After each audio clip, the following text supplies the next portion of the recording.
Welcome to the Human Capital Innovations Podcast. We're your source for personal, professional, and organizational growth and development, where we share original research, explore industry trends, and interview executives and thought leaders from across the globe.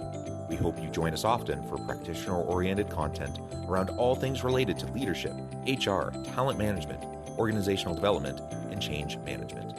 Maximize your personal and organizational potential with Human Capital Innovations Podcast.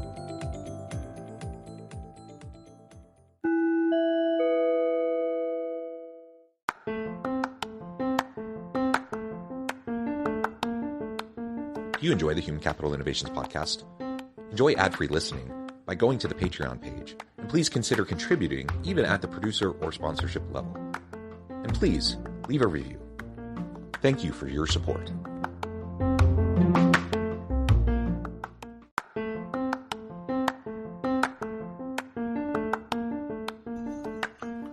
Welcome to the Human Capital Innovations Podcast. In this HCI Podcast episode, I talk with Kevin Palmieri about overcoming fear and fostering confidence to reach your full potential.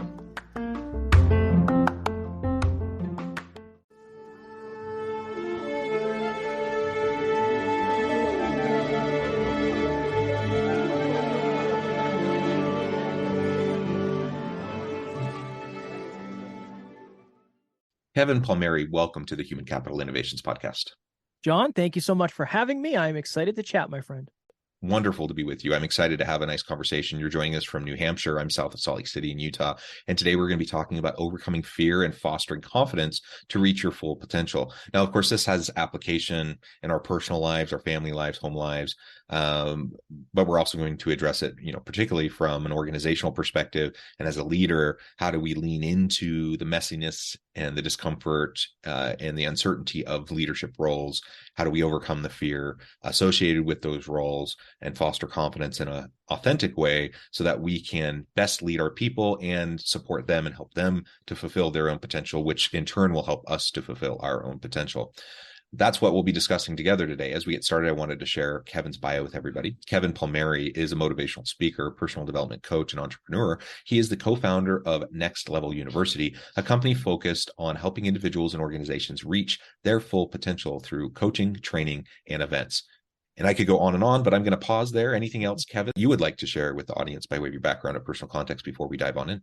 Yeah, one thing I always like to add is I might seem like somebody who is very confident. I might seem like somebody who designed the life I have today, but I have my own fears. I have my own insecurities. So me talking on this is very personal and something that I deal with often. I don't want people to think I have it all figured out, because the second you figure something out is the second you stop learning. So I think I'd like to add that as well. Yeah, and that's a good disclaimer at the beginning, and I would say the same thing. I think we all have these things. It's a constant journey. It's a constant battle in our confidence, in our approaches, and dealing with our people and dealing with the messinesses of organizations. And so I think ultimately, as long as we're aware of that and have the intellectual humility to foster that kind of a perspective, that will go a long way as we try to bring our authentic selves to this kind of conversation. Yeah. So why don't we start by talking about really how you look at fear, because we're juxtaposing fear and confidence. I'm not sure that's actually always the perfect way to view it, though that's commonly, how we think about it. So tell us a little bit about your thinking around fear, overcoming fear, and the connection with confidence in our personal lives and in the workplace. Yeah, when I remember the first speech I ever gave, I used this example. I said, for many of us, we create this fence and we call that fence fear. And there are many things on the other side of that fence that we imagine we would like. But for some reason, we walk up to the fence and we convince ourselves that we can't step over it. And for many of us, it's a self-fulfilling prophecy, and it's our own boundary that we created. Nobody told us we would or we should be afraid of certain things. I mean, yes, some things. Don't touch the stove, it's hot. Don't jump from there, it's too high. But my thought process, John, is so many of our fears are manufactured. And here's what happens. When you create a fear for yourself, you say no. So I am not the type of person who is a speaker. I am afraid of speaking. Okay, interesting. The next time you get the opportunity to do that, you're not going to do it. Therefore, proving to yourself through the most recent and relevant proof that you're not the type of person who does that. And in a leadership role, it's very similar, where if your fear is giving somebody feedback or your fear is being vulnerable, every time you have the opportunity to do that, you're voting against that by saying no. And that, I think that's why fears get so deeply ingrained, is because we don't have any proof to the contrary. Quite the opposite. We have so much proof to the fact that we're not capable of doing it. So anytime I'm thinking of fear, I try to have that real conversation with myself of, is this actually logical, or is this an emotional thing that I've created that I've decided is now reality? And just one last example, John, I want to be a world-class international speaker. I was terrified of planes. It's going to be very hard for me to speak internationally unless I'm going to take boats and, however I'm going to get there. I had that realization that all I really have to do is get on the plane. After that, my job's done. I'm not flying it. I don't chart the course. I can just sit there for 2 hours. If I'm anxious, that's one thing. But understanding that fear that wouldn't allow me to step on the plane, once I step on the plane, that fear is transferred to something else. I think that's just an important understanding. Yeah. So managing kind of our role in what this basis for fear is, I think, is what I'm hearing you say, and which is very foundational if we're going to try to overcome it, because there are certain things that are within our control. There's certain things outside of our control. And oftentimes we conflate a lot of those elements that, in fact, not only are not in our control, but there are experts, there are people, like in your plane example, there are other people that are fine. Like you don't need to worry about it. And you can't just tell someone not to worry about something. I get that people have their concerns and they're deep rooted. But for me, myself, if I can recognize those things and I can take a step back and I can acknowledge that I'm just one person amongst a team of people all trying to help us be successful. Everyone has that goal in mind. That can take a lot of pressure off. And when you reduce that pressure, that allows you to address the root causes of the types of fears that you're facing. Yeah. And then, so how does that connect? And to your point, is it always connected to confidence? No, because you can be confident and still be afraid. I think that's just a human element. But okay, think of it this way. We'll just stay on the plane analogy just because we're kind of taking it. If you want to become more confident when it comes to something, there are a couple ways to do it. It's through behavior and practice and proof, or in some scenarios, it can be through awareness. When I started to become aware of, why do the planes power down their engines after we take off? Is something wrong? Like, why does that always happen? Oh, that's normal.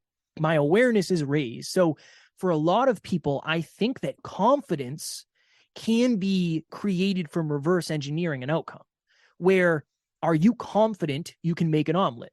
Yes. Why? Because you've done it before. Are you confident that you can put out a fire? No. Why? There's a lot of perceived fear, and I don't know how to do it. I've never done it before. I think at a simple level, for many of us, confidence is the ability to figure something out. It's the ability to say, can I actually get this result that I want based on my current awareness of what that result will take? But I think for some reason we say to ourselves, I'm not confident enough to do this. When in reality, I think for a lot of us, it's not certain. I'm not certain enough, or I'm not competent enough yet to put myself out there to try to get this result.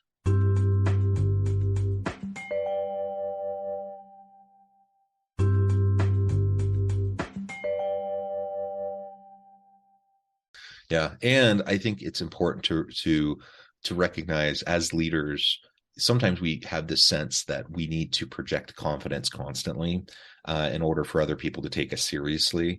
And now certainly you can't meander around completely clueless and unaware of what you're doing. And that can't happen. That will foster distrust and it will hurt your credibility. But assuming that, that's not the situation we're dealing with most people. Most individuals don't know everything. And in fact, their team appreciates them acknowledging that they don't know everything, and bringing appropriate levels of vulnerability to your leadership style is not a lack of confidence. It actually, I think, requires a higher level of confidence and self-assurity and security in yourself to be able to allow other people in to see that kind of vulnerability. Now, I'm not talking about oversharing and things that would be inappropriate in the workplace, but being appropriately vulnerable with your people and letting them know that you don't know everything, letting them know that you're leaning on them and their expertise.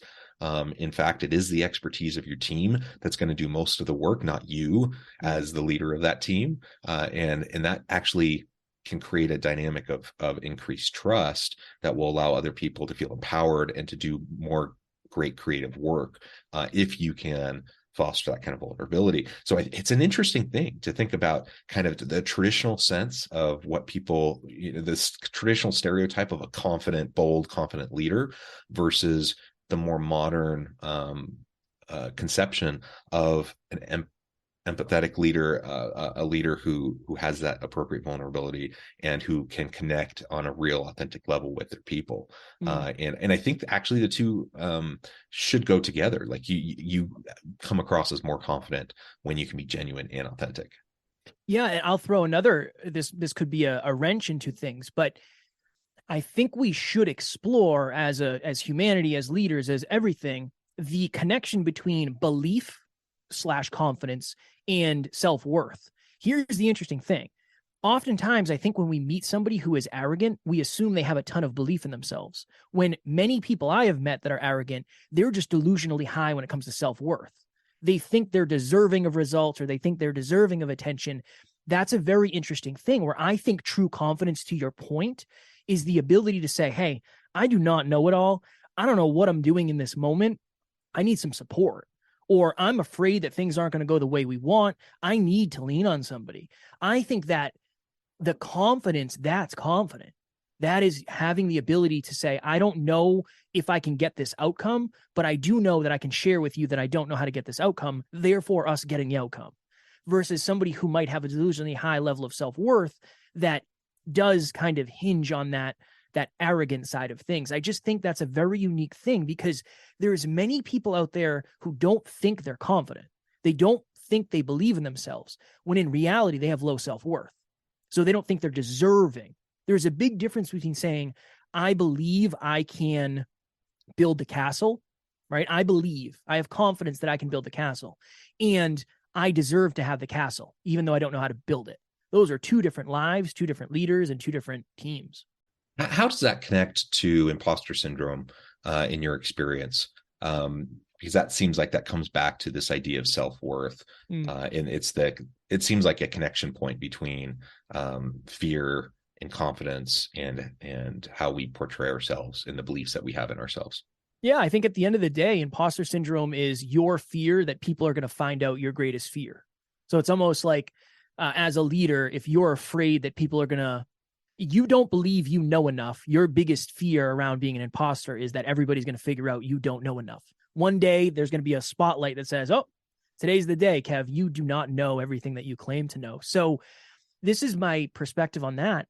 I don't know if imposter syndrome is ever supposed to go away in a way, because if you're growing, if your company is growing, if you're growing as an individual, as a leader, you're probably always going to be hinging on in the learning zone, where I know, but I don't know everything. I don't feel like I know enough. I'm in that outward zone where things could go wrong.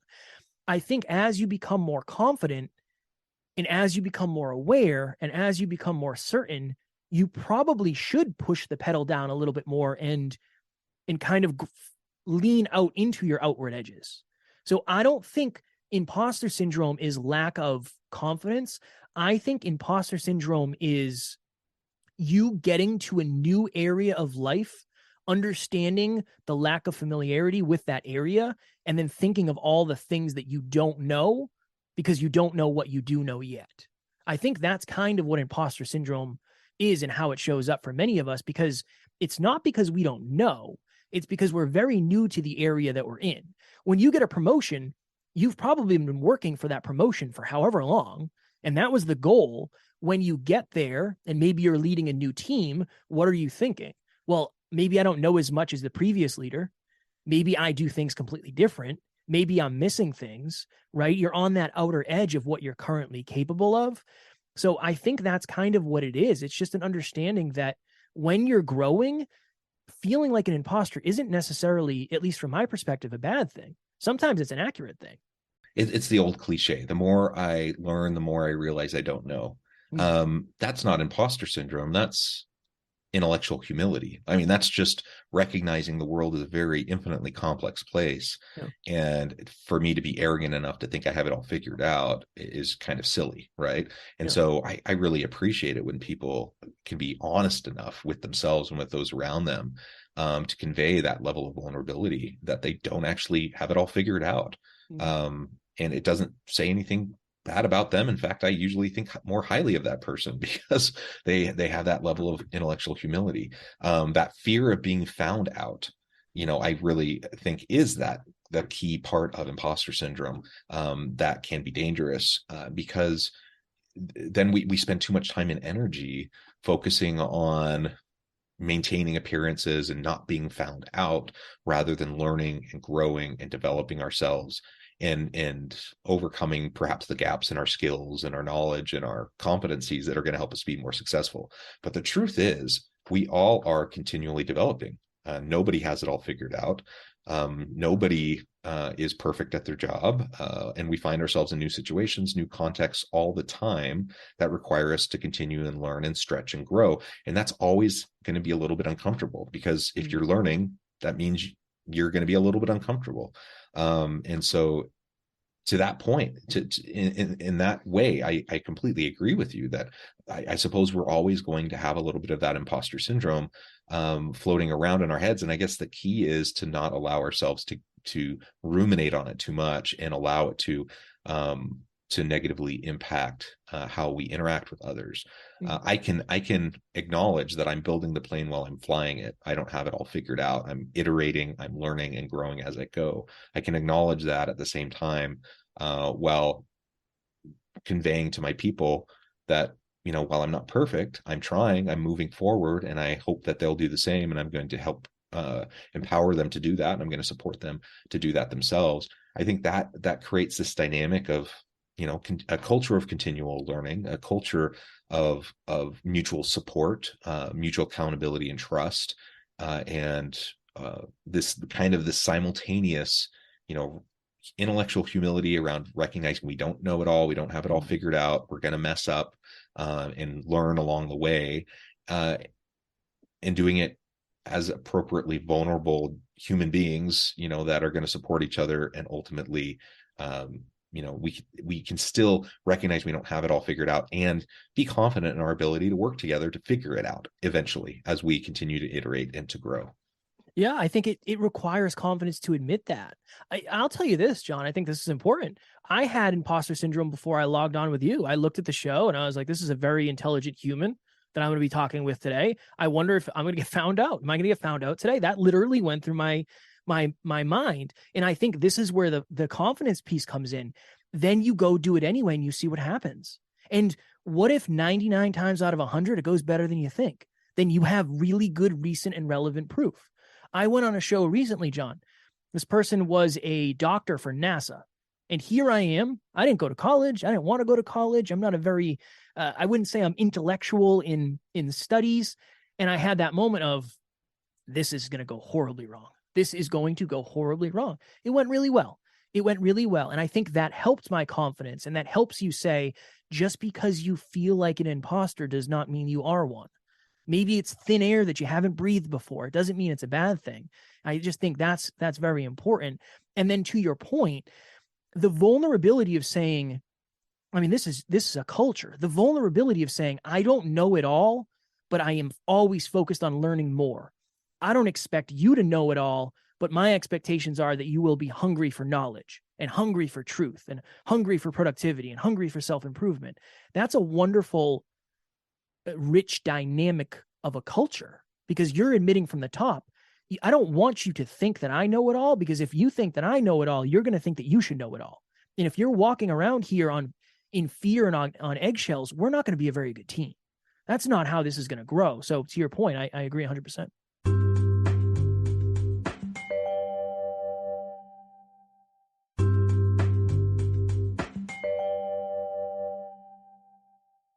Yeah, we can't be a great team in that sense. And I couldn't help but think about some of my own experiences, where I've also had that kind of imposter syndrome. So I'm glad you feel more comfortable now. And I do. I hope that nobody comes on as a guest and feels too intimidated that way, because I'm just a normal dude, just like anyone else.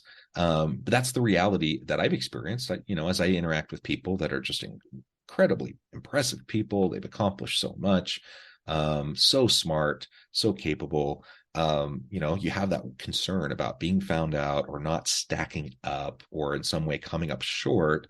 What I've realized, though, is that the vast majority of people are kind, generous, patient, forgiving.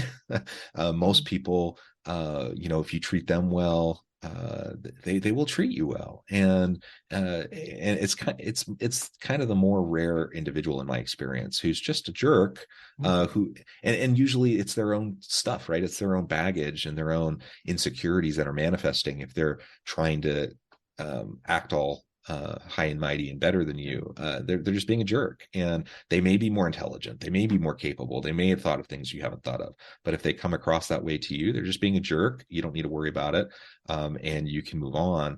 And so I try to remember that if I ever am in these situations where I'm feeling intimidated by someone that I'm working with. Again, the vast majority of people are going to be kind and generous and try to have effective interactions with you, and most people want you to be successful, and usually it's a mutually beneficial thing for them to try to help you be successful. It helps them to be more successful, and so it's not in most people's self-interest to try to undermine those around them, and if they do, they're just a jerk. Yeah, they're not going to end up at the top of the mountain, whatever that mountain is. It's just an attitude thing. I think people drastically under leverage and underappreciate how much a good personality helps you. The personality can get you places that so many other things can't, or I won't say can't, but I think that's a huge thing, is the personality factor is just something that's intangible that oftentimes is underappreciated. Yeah. Well, as we start to wrap things up for today, perhaps we can transition into this idea of developing our full potential. We've talked around it up to this point, but we've talked about fear and overcoming fear. We've talked about fostering confidence. We've talked about the connection with imposter syndrome. As we are dealing with all these different facets in our brains and our thinking and our interactions with the world around us, ultimately, how does that help us get further along the path towards achieving our full potential? And as a leader, how does that help me then develop the full potential of my people on my team? Yeah, I think at the end of the day, it gives us the confidence and the capabilities to go lead our own lives. One of the things that we talk about often is the holistic approach to potential. So leveling up your life overall, but through your love, through your health, and through your wealth. Here's the interesting thing. Most of us are confident in one arena of life. So there are many people who, when they look at their bank account, they feel really good, but their relationships aren't the best, or their health isn't necessarily the best. If you can grow into your potential in all three arenas of life, you're going to be a much more effective leader, because you're actually going to be able to lead by example. When you pour into your health, everything gets better, right? You're more effective, you're more capable, you're more energetic, you're more emotionally regulated, so many things. You're just healthier. When you understand wealth and you understand the economy and you understand money, you can be a better leader that way, because you're going to be more abundant and you won't be as scarce. And you can also pass that on to your team. You can pass that on to everything. And when you go home, whether it's family, intimate partners, friends, and you have very successful relationships in your life, you're going to be a more effective leader, because you're going to be happier. You're going to be more fulfilled. You're going to probably be the kind of person who talks about work-life balance or having life outside of work, because you understand having rich, dynamic relationships is so important. So I just think becoming the most evolved human being you can be can only rise the tide in every room you're in. And then you're going to lead that way too. You'll be able to lead and say, look, life isn't just about what we do here. When you go home, that matters too. And I just think that's self-improvement, and I think that's personal development. So yeah, I think pouring into your own cup, becoming a better, more holistic leader all around, is going to bring the team up just by the law of universe, really. Yeah. Rising tide lifts all ships. 100%. That's wonderful. Kevin, this has been a really wonderful conversation. I know at the time it's flown by. I need to let you go here in just a minute. Before we wrap things up for today, I just wanted to give you a chance to share with the audience how they can connect with you and find out more about your work, and then give us the final word on the topic for today. Yeah, I would just say listen to the podcast if you're interested. That's the best place to learn about us. We do 7 episodes a week, so you'll learn very quickly if we're your type of people. Search Next Level University. If you want to reach out to me, you can email me, kevin@nextleveluniverse.com. And I would say do the thing that scares you a little bit, right? I mean, at the end of the day, we're all trying to be guides in our own lives, and the guide does the right thing. The guide faces the fear. The guide sends the email. They send the message. They answer the phone. Try to be the guide of your own life, because if you're going to guide others, you first have to learn how to guide yourself to the highest potential. Wonderful. Thank you, Kevin. It's been a pleasure. I encourage the audience to reach out, get connected, find out more about what Kevin and his team can do for you. And as always, I hope everyone can stay healthy and safe, that you can find meaning and purpose at work each and every day. And I hope you all have a great week.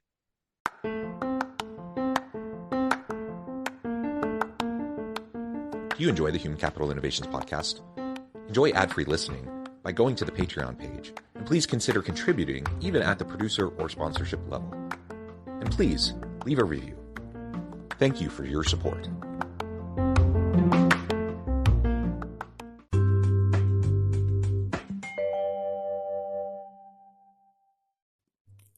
Thanks again for joining us for this episode of the Human Capital Innovations podcast. I hope you stay healthy and safe, and that you have a great week.